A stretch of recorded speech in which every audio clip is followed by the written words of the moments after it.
Awo, il se repisse FM na. Yangine, nous togo aye temeli minke anfea dimashi temeni.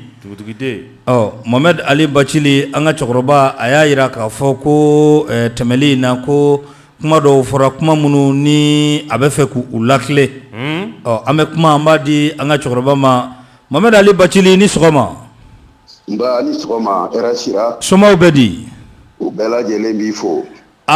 Ite Bamako ya ni watina. Inte Bamako ya ni watina. Tabarkala ki ye emission ame. O nyala me. Ko kuma do fora kono munu ma beima ibe feka jumen fo kadaka. Je crois que oni nous togo de tumbe kumala. Akera. Ko logement gouvernement ka so fere la immeuble. Ako ne Bachili yɛrɛ y'o feere. Ko réunion dɔ senfɛ ko ne yɛrɛ wele k'a f'a ye. Ko sow feerela ko tiɲɛ don. Ko dɔw yɛrɛ 17% ma sara. N y'a lamɛn yɛlɛla. Parce que ne ɲɛna Nuhu Togo a bɛ hɔrɔnya ko fɔ. A bɛ laadiriya ko fɔ. A bɛ halalayaw ko fɔ. Nin bɛɛ ye jigo de ye u ni tiɲɛ fɔ ka kan ka taa ɲɔgɔn fɛ. Nka n'i bɛ kumaw fɔ k'a ɲini dɔrɔn ka maa tɔgɔ tiɲɛ o fana ye dɔ wɛrɛ ye. Ne ye Nuhu Togo ka nin kuma in mɛn bɔlɔlɔ sanfɛ siɲɛ kelen. An bɛɛ bɛ comité stratégique la. N y'a ye a kɔfɛ n y'a fɔ n ko dɔgɔ habitude n'a ye ne ye a bɛ girin an bɛ ɲɔgɔn fo mais a ye ɲɛ a y'a kɛ ko a ma ɲɛ. Ne yɛrɛ y'a dɔn a ye kuma min fɔ o sababu don. N ye n sɔ don a la n ko dɔgɔ ko wayi n ko i ye kuma dɔw fɔ ne y'o mɛn n ko mais e bɛ ne dɔn. Yanni n ka taa mɔgɔw ka so jago kɛ k'a niyɔrɔ minɛ o la o tɛ coxeria ye wa. Ne tun bɛ domaine kunna dugukolo bɔnnen bɛ yɔrɔ bɛɛ. N ma titre foncier kelen ta ye hali k'a kɛ n ka du la. Ne ka titre ne ka so ye hali ta lettre d'attribution de m'a kɛ titre ye. A tɛ tɛmɛ o kan. N bɛ se ka dugukolo sɔrɔ titre foncier la cogo min ka di n ye n b'o kɛ n bɛ taa n yɛrɛ bila coxeria de la wa. Allo an tulo b'i la mon père. Donc ka kuma fɔ ka jɛya n ko a ma n ko Nuhu Togo n ko ne kɛra ministre des domaines ye en janvier 2015. Janvier 2015 ne taara sɔrɔ loi des finances mun taara a taara ka ne to ministre de la justice de la. Donc Cɛma Hubert de tun ye ministre des domaines ye. U y'a sɛbɛn k'a fɔ le ministre des domaines doit rapporter au trésor public a ka kan ka na ni miliyari 7 ye sɔrɔ la k'a di jamana foroba kɛsu ma. O y'o de sɛbɛn. Ne nana o yɔrɔnin tiɲɛ la o tɛmɛna ne kan parce que a bɛ taa tuma min ne tɛ ministre des domaines ye. Ne nana domaine kɔnɔ hakili bɛ titre foncier problème de la a bɛ na dugukolo ko bɛ ɲɛnabɔ cogo min. Fo an sera mois de juin na ka taa janvier la ka taa juin na. O tuma san tilancɛ selen aw bɛ segin ka n'aw sigi ka budget lajɛ. A fɔra mun baara minnu tun bɛ kɛ est ce que u bɛ ka kɛ wa? Mun ma kɛ mun y'u bali ka kɛ? U selen ne ka ministère kura tɔgɔ ma domaine. Ministre des finances ko k'a tun fɔra ko Bachili ka yɔrɔ kura ye. K'a bɛ 7 miliyari 7 la don jamana foroba kɛsi kɔnɔ ko dɔrɔmɛ 1 dun ma dun. O miliyari 7 in a sɛbɛnnen bɛ loi des finances de kɔnɔ ko ka jamana sow feere ka wari di foroba kɛsi ma. O de sɛbɛnnen b'a kɔnɔ ne ma inventé. Loi in ma tunu 2015 loi des finances don a bɛ yen. Ne ko yɔrɔ la n ko ne yɛrɛ tun ma nin yɔrɔ in jateminɛ koyi. N ko donc ne ma so feere n tɛ so feere ko kalama. Premier ministre Modibo Keyita Ala ka hinɛ la. Yarabi. O ko ko Bachili san tɔ ye kalo 6 ye i jija i ka wari ɲini k'a di. N taara direction mun bɛ jamana ka sɔrɔw bɛɛ kɔlɔsi n'a bɛ f'o ma direction générale de l'administration des biens de l'État. n'o tigi o ɲɛmɔgɔ wele ko e kana yan ko ni so ninnu bɛ ka mara de kɔnɔ n'a fɔra ko ka so dɔ feere wa a ko n ye tiɲɛ don nka fɔra ka so feere o kɛra jɔnkun da ka transition de kɔnɔ ni David Sagara de tun bɛ yen a ye arrêté dɔ ta titre foncier minnu bɛ sugu kɔnɔ n'u ka kan ka feere o liste b'a la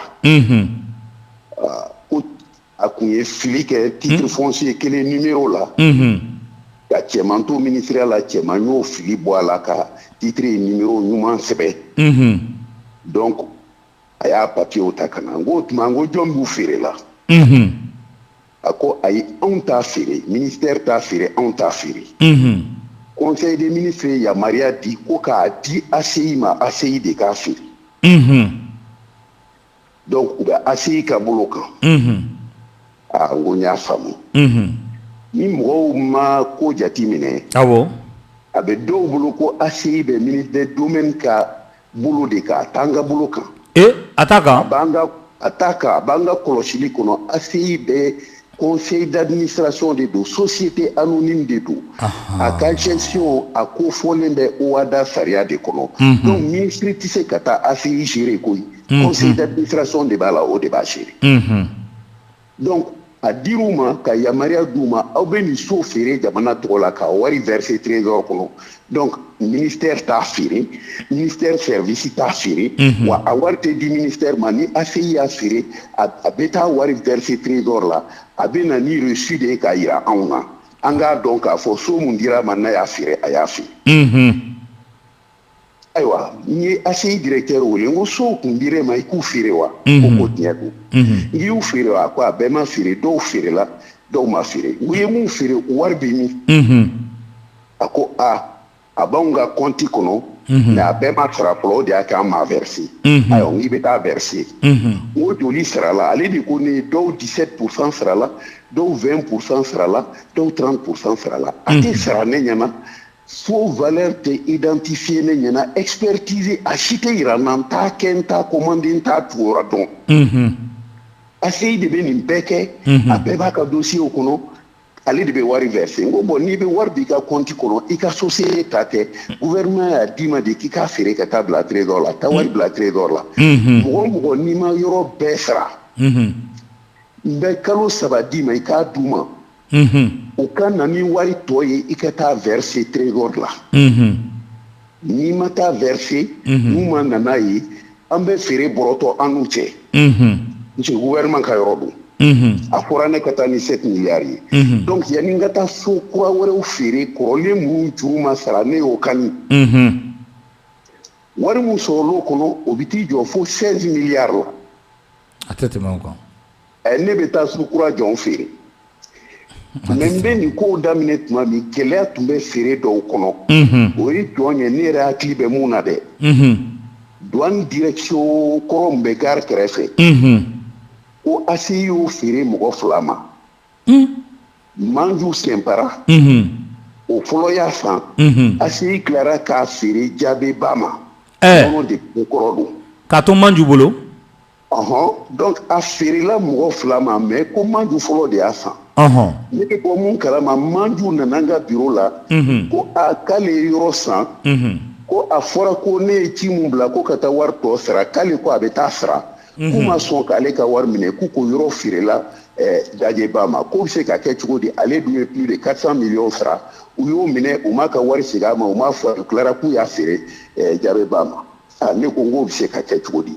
n ye ACI directeur wele Kalifa Sisoko ye kuma d'a kɔrɔ a ko ministre nin yɔrɔ in an y'a feere Manju de ma mais ACI mɔgɔ wɛrɛw de y'i dogo kɔfɛ ka n'i feere officiellement anw m'a feere o tigi ma mais mɔgɔ min y'a feere u bɛ ACI kɔnɔ dɛ ko ayiwa a tɛ taa mɔgɔw ka wari segin yan a ye jaabi ka wari segin ko parce que n'i ye fɛn feere mɔgɔ ma a bɔra i taya la i tɛ se ka feere fila kɛ fɛn kelen kan fɛntigi tɛ se k'a ka fɛn feere mɔgɔ 2 ma ɲɔgɔn fɛ n ko donc mun fɔlɔ y'a san a yɛlɛmara o taya la kaban aw tɛ se k'a feere tugun a y'a dɔn Manju k'aw ka wari tɔ sara aw ye wari mun minɛ ni Manju y'a sara a y'o kɛ ka Jabeba ka wari sara c'est tout puisque a y'o fana minɛ n t'a don n'o la a dɔw mɔgɔ fila fana delila ka na n bara k'u y'u ka yɔrɔ tilan k'u ma titiri sɔrɔ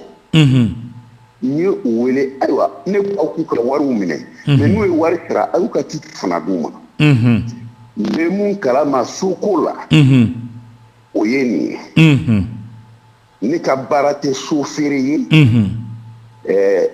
vraiment nous Togo ka taa papier bɛɛ lajɛ a bɛɛ bɛ sɔrɔ ACI kɔnɔ a bɛɛ bɛ Mali trésor kɔnɔ a bɛɛ bɛ i mana taa yɔrɔ o yɔrɔ mais i tɛ papier kelen ko ne Bacili ko k'a feere ou bien a kana feere n ye juru kani ta 2000 n ye mise en demeure kɛ ACI ye i ye État ka so mun feere t'a verser trésor la mais ne ye nin de fɔ Nuru Togo ye ko Togo ne ni BBM5 kɔnɔ n'i bɔra ka kuma façon dɔw fɔ an bɛna ɲɔgɔn dala minɛ a cɛman ɲi i y'a kɛ n bɛ tiɲɛ f'i ye ani ne y'ale den kɛrɛfɛ o tɛ kelen ye hɔrɔnya ka gɛlɛn kalalaya ka gɛlɛn fɛn bɛɛ ka gɛlɛn mais n bɛ ka baara yɛrɛ tɛ se ka ministre ka baara ye so feere ye wa an ka fara ka ɲɔgɔn sogo dun tɔgɔ ɲini kama an ka fara.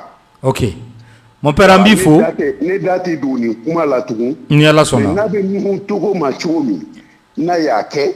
O tuma ne fana bɛ taa wele sariya la parce que n tɛ sɔn nin tɔgɔ tiɲɛ ma. Ok.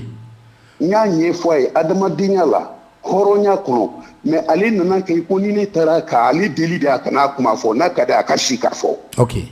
Ne ma dɔrɔmɛ kelen ta n ma bɔ so kelen da ma don a kelen feereli la hala ma sara ma u bɛ se ka mun ye mɔgɔw ye lettre ci ministère la k'u y'a mɛn ko gouvernement so bɛ feere n'u y'a ci ma n b'a kɛ lettre min kan ACI pour attribution anw ta tɛ a y'a ci ACI la i bɛ se k'o lettre façon ye ne ka n ka signature b'o kan mais nkalon don ko ne da donna la.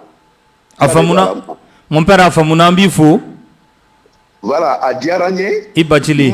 A ye mɔgɔw kunnafoni mais vraiment manamanakan k'a ɲɛsin mɔgɔ la nin kuma ɲɛsinni la a tɛ foyi ɲɛ Nuhu Togo ye a b'a ɲinina ka n tɔgɔ tiɲɛ jɔn kama jɔn b'a bila ɲɛna ne t'a dɔn mais hɔrɔnya la ne ye mun fɔ a ye n ye nin kuma kelen de fɔ a ye n bɛ sa ka sɔrɔ n bɛ nin kuma kelen de fɔ Nuhu Togo tɛ se ka ne yɛlɛma ni ne tun y'o wari ɲini kɛ o wari façon dunna ye a tun tɛ fɔ ko ACI so feere ne bɛ commissariat ko la dɛ n tun bɛ fɛn ta mun ka girin o ye. Tabarikala.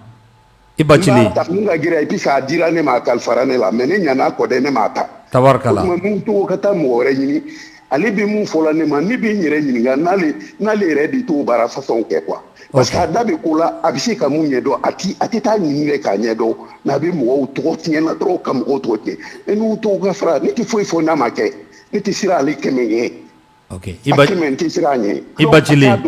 siranko tɛ foyi tɛ mais a kana bɔ ni kunnafoni kolonw ye ka di jamanadenw ma ale mun ko a bɛ jamanajɔ la jamanajɔ tɛ kɛ nkalon kan a ka nkalon bila nkalon tɛ hɔrɔn masiri ye a k'a bila. Merci I Bacili merci voilà Jangene bravo nin bɛ wajibiya anw kan a bɛ fɔ nin ma ko droit de réponse ni fɛn fɔra mɔgɔ ma radio la n'a ma bɛn i ma i b'a ɲini ka kuma o y'i ka hakɛ dɔ ye sɔrɔ Jangene 1h du matin de a ye weleli kɛ k'a fɔ an ye 1h Jangene an ye min kɛ kuma la a bɛ minute 40 bɔ k'an ma jɛn n'a ye n ko sɔgɔmada in na an bɛ kuma d'i ma min b'i fana fɛ i k'i ta fɔ o tɛ an bɛ taa